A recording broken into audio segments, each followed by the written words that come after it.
Hey guys, what's going on? Welcome back to Subnautica, and I'm back as well from my busy period, and everything went well. Everything is all good. But I am back in college now, so that is, well, we're back to the college deal of, like, might be a missed video every once in a while, just because, it's gonna be crazy busy as usual. But other than that, I'm back, and I'm still wearing the still suit. This is part of why I don't typically wear the still suit, because you end up with way more reclaimed water than you could ever hope to use for anything. So I think I'm actually gonna switch back to my reinforced dive suit here, because I don't, need water that badly, or at least I don't need water in that way. Like, I'm all good on water. So yeah, it's nope. I'm good. We'll just put that away so my inventory doesn't fill up with freaking pea water. And just because I want to get rid of them, we'll just go ahead and do that.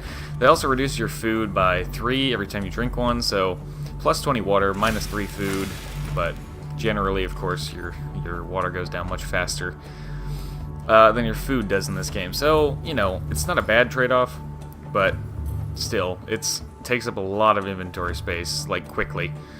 Okay, what else we're gonna do here? Let's see. Trying to think. Oh, copper and table coral. So today, I'd like to begin by building a scanning room, because it is useful. We haven't, like, needed it, but it is helpful. And I have a bunch of copper and other resources still sitting on the Cyclops here. And in fact, while I'm on here, let me also grab 4 quartz, because we're going to be making some, shortly here, we're going to be making some enameled glass for another thing that we want to make. I tried to go out and get a little bit of lithium because we're running low, but I just wasn't having much luck. I'm pretty sure I've picked the mushroom forest clean at this point, so when I get time, I'll have to go somewhere else to build that, or to get lithium. So for the scanning room, though, how about we go ahead and stick that right over here. Now, the scanning room is a little more picky about which direction it can go. Like, it won't go that way. It has to be attached at either end. Like so. So, yeah, the scanning room is a little more picky. It's less modular, I guess. I don't know. It's less nodal, maybe? N-O-D-A-L, nodal, than some of the other structures. But yeah. So there's a scanning room, and observatory is going to be a couple of enameled glass, and whoa, what the? Oh, I thought I saw water in my base, like it was filling up, like, for some reason. Even though I'm watching the hull integrity. Let's make a bit of glass, and we're gonna grab the 2 stalker teeth, 2 of the stalker teeth that we have in here. I'm glad I have more left. I don't know if we're gonna need it for anything. And what, 1 titanium it was? Let's see. Yep. And enameled glass. I would have prepared all this earlier, but I'm actually recording this the morning that it's supposed to go up, which is why the video may be a little bit late today. But it's also the morning of my first day of classes, so I'm trying to kind of hurry, and I didn't have a lot of time to play this and record stuff ahead of time, or like, gather things ahead of time. So let's build an observatory right over here, because it's a neat view, and it's a cool thing. We've seen this a few times. With a specific research task in mind, observatories and other glass modules are imprudent for survival purposes. It's basically telling you, hey, you're wasting your time and your resources on these things unless you, like, need to study stuff. And that's true. But it looks nice. Look at this. Isn't this so cool? You can put, like, a chair in here and stuff. But the scanning room is of more interest right now. So, by default, when you first get your scanning room, it'll look like this. And there's this huge hologram in the middle of the room that shows where your 2 cameras are. There are cameras? Yes, there are cameras. So on either side of this thing, we can go ahead to this little bit here and control cameras. And so that is where they pop out of, right there, that little divot. And there's one on the other side. And there we go. And these cameras can go a certain range with a certain amount of energy and health and everything, as you can see on the bottom right and left there, respectively. And you can actually go out and look for things. So like, oh look, here's a bioreactor piece. Oh, that's, maybe that's useful. Maybe I didn't have all those yet. And at any point, you can also cycle to the other camera. So my one camera is going off into the grassy plateaus, and I can cycle back to the other camera as soon as it connects. It has to take a second to load the area that the other camera is in and connect to it. And now I can move this camera over here, and maybe I can head back towards the life pod and see if there's anything over there. Like, oh look, there's a sea moth fragment, or a sea glide fragment right there, and I can head this way, and I can switch back to the other camera. And again, they have to kind of like connect, so it's not perfect, but I'm sure this is probably faster on a good PC than it is on a Xbox One S, or maybe it's even better on an Xbox One X. I don't know. I would kind of hope so, but so that's the scanning room. But that's not all it can do. This is what it comes with standard, right here. Now, if we go back, we can also tell it to look for certain things. We can say, well, I want to look for quartz, because I need some quartz right now. So this thing will start scanning from the base, where it is originating, or where the base is originally. And these blue dots are our cameras, and the orange dots that come up are the pieces of quartz. And it'll keep going, it'll keep looking for them.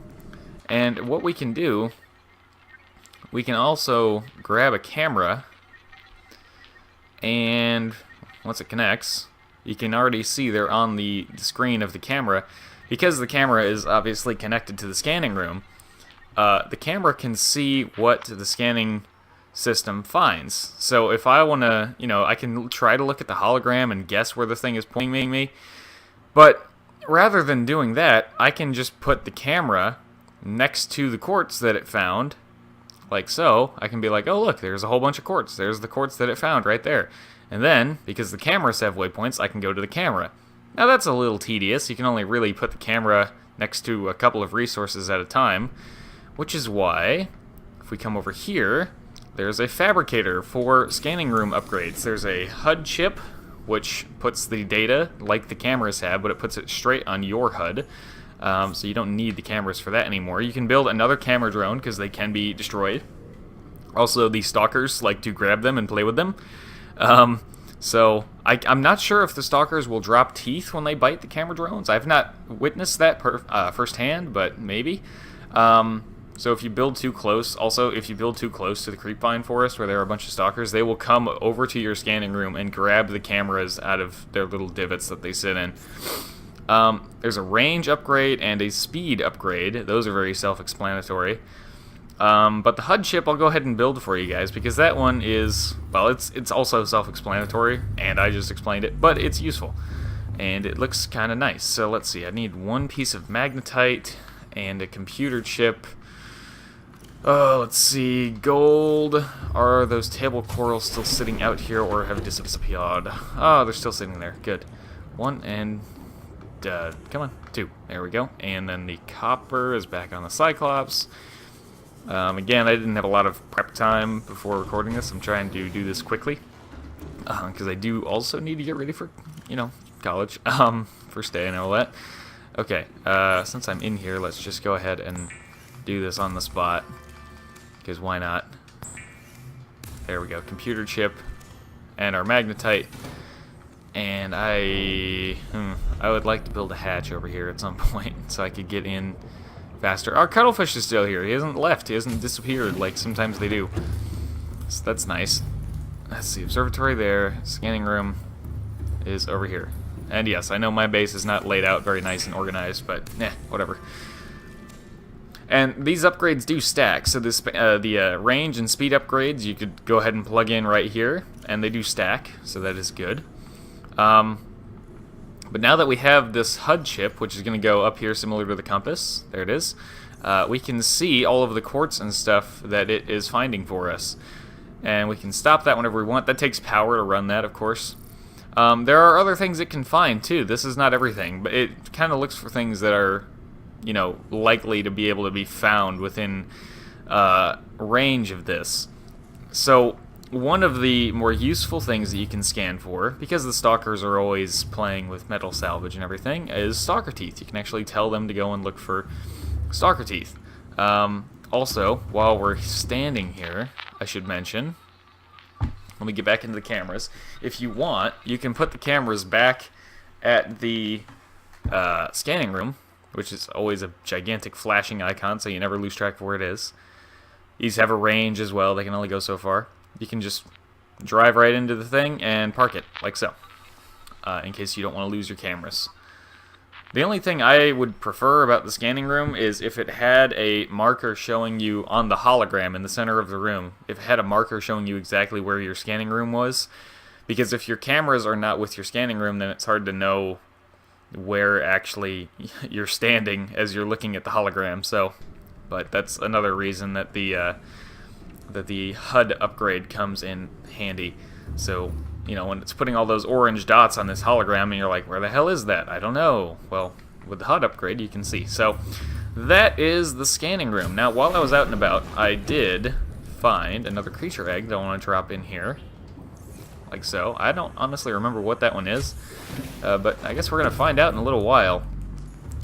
In addition to that, I would like to try and build at least one ion power cell and one, well, we're going to need a couple of ion batteries to make silicone rubber, or to make an ion power cell with silicone rubber. So ion cube gold and silver. Now the gold, am I getting low on gold? A little bit. 2 gold, 2 silver, 1 silicone rubber. Ooh, that's all I have left. And ion cubes are going to be on the Cyclops, like a lot of things. Da-da-da-da-da. Now, or actually, I think we're going to need a... I think we're going to need an ion power cell for the... what's it up there? The rocket, eventually. But, yeah. Okay, let's see. Ion battery, ion power cell. Now, I think I talked about it before, but the ion, batteries and the ion power cells have 5 times the power of a normal battery or power cell. So, that's why they are pretty awesome. And if you can load up a Cyclops with ion power cells, like completely, you should never have power issues ever again. Unless you're just really, like, leaving your submarine in sonar, silent running, and flank speed non-stop. Which, you shouldn't do that. But there's the Neptune launch platform. And we're pretty much ready to start building that. Now, I do still want to go find little sanctuary sites. But, of course, I don't have time right now. Because I have to leave for college in a little bit. So, but we will do that before we actually end the game. But since there's not much else I can work on at the exact moment right now, I think we'll get started with that at least. Now, let me go find our Neptune rocket in here. Where is it? Uh-oh. It should be in here somewhere. Base wall, base room, base. Cyclops, scanner room, vehicle upgrades, modification station, mobile vehicle bay. There we go. So, computer chip, titanium ingots, which I have made already. I barely had time to do a titanium run before starting this video here for recording.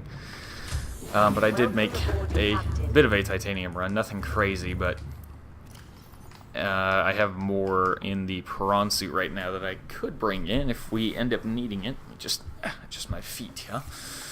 Okay, and then another piece of gold. We're gonna need 4 lead. Oh, come on. Keep up with me. There we go, game. Sometimes with games that I feel really comfortable with the inventory system, like this one, I tend to outrun the inventory and go a little faster than it wants me to. I do that in Ark a lot too. Ark Survival Evolved. I need to make some videos about Arks at some point. I really do. Ark is a really fun game. I love it. Maybe if I have time at some point, we'll stream a little bit of Ark because I've been playing. I have the season pass. I've had the season pass for a long time, but I don't know. With I love Scorched Earth. I absolutely love that. I think it's actually my favorite map out of all of the maps. Aberration was a freaking pain in the ass. Like, cool map, love it. Aesthetically, and the the concept of it is awesome. But God, it's hard. That's a hard map. Extinction, like, Aberration kind of put me off from Extinction because I was like, oh my God, I just got done. Well, got done in air quotes playing Aberration, and it's like a serious pain in the butt. And I didn't want to go through that all over again on Extinction because I thought Extinction was going to be just as bad. And at least at the beginning, Extinction is not as tough as Aberration. Aberration, it's really hard to get established, and it's still difficult to maintain that once you're established. Extinction is much easier to get established, but it gets harder as you move out. So, anyways, here's the Neptune launch platform. Let's talk about this game for a little bit. And this thing is freaking huge, but it is going to launch a rocket after all. So, now that we're here, let's head up top here. And so, first thing first is the gantry. So we're going to need a plasteel ingot, copper wire, and lubricant. Okay, easy enough. We might be able to build most of the rocket here. I think we're going to have just about everything we need for this, pretty much straight out of the gate here. Now, oh gosh, jeez, I just remembered our lithium situation. Oh, I should point out too, just so you guys are aware. My Mondays at college are insanely long. Like, getting home at like 10 o'clock at night kind of long. So, if there's going to be days where I end up, missing videos or whatever, it's probably going to be Monday nights, which would be Tuesdays for you guys. Did I only grab one copper? Did I? Oh, no, I made the copper wire already. Okay. I have one more ingot, yep.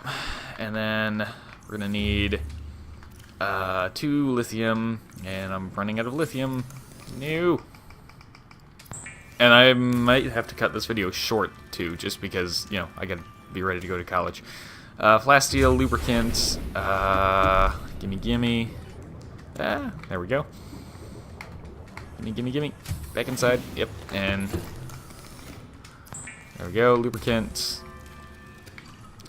And much like when you're building the Cyclops, you need a lot of space for this whole Neptune launch platform. But it does have its own little waypoint, which is cool. You can't really move it once it's placed. It's there, and good luck getting it to go anywhere else. Maybe ramming it with a Cyclops, you could push it around a little bit.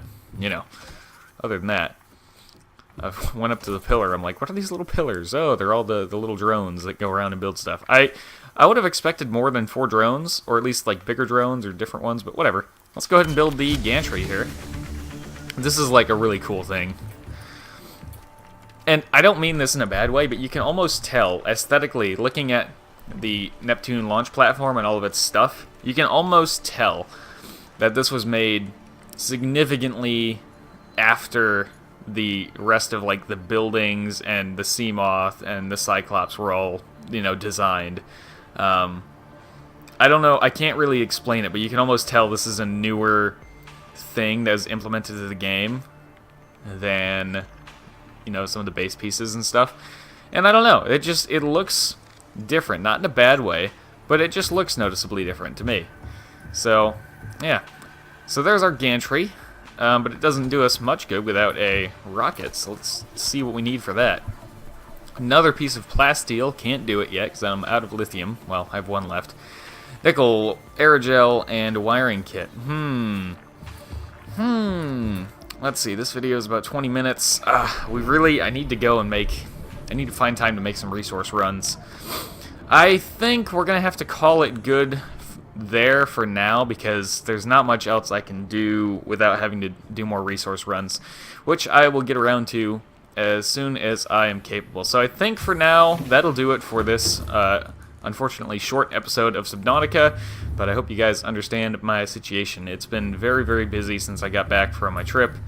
I was busy on the trip, it's been busy since I got back from the trip, so I'm sure you guys understand, but So this will be a little bit of a short video, but thank you very much for watching. I hope you have enjoyed, and as always, I hope to see you all in the next one.